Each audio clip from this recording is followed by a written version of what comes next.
In our last session, we read a letter from a woman who complained that while she was cooking at a Girl Scout campout, another adult leader came over and criticized everything she was doing.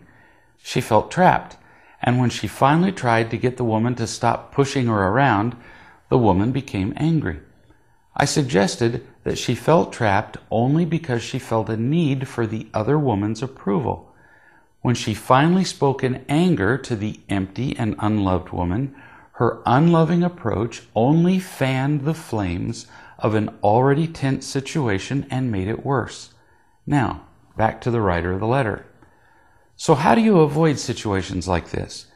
It's not about learning a technique or the right words, and it's not about changing the other person.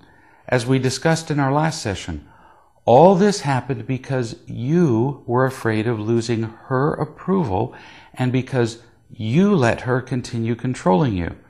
So changing situations like this is all about changing you. Fortunately, you can.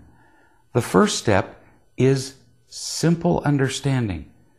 Now you can see that the problem is your need for approval, and that gives you enormous freedom. Now you can begin to make different choices. Without that understanding, you're stuck.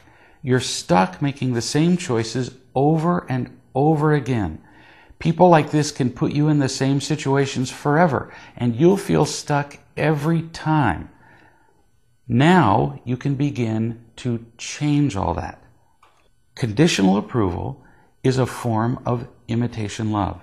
When you feel enough real love, you simply won't need the conditional approval of other people like this woman or anybody else.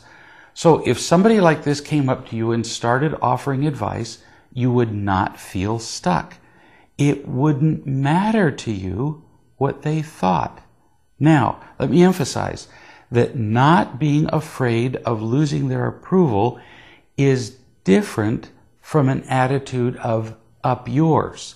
We're not talking about an attitude of belligerent disregard here, just an attitude of peace and fearlessness. So, get all the real love you can, and that process is described in abundant detail in all the real love literature and on this website.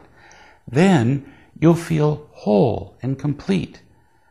Now, imagine that this lady does exactly the same thing when you feel loved. She comes up and starts bossing you around, but this time you're not irritated that she's trying to control you. You just want to cook pancakes and eggs your way. You just enjoy doing it your way.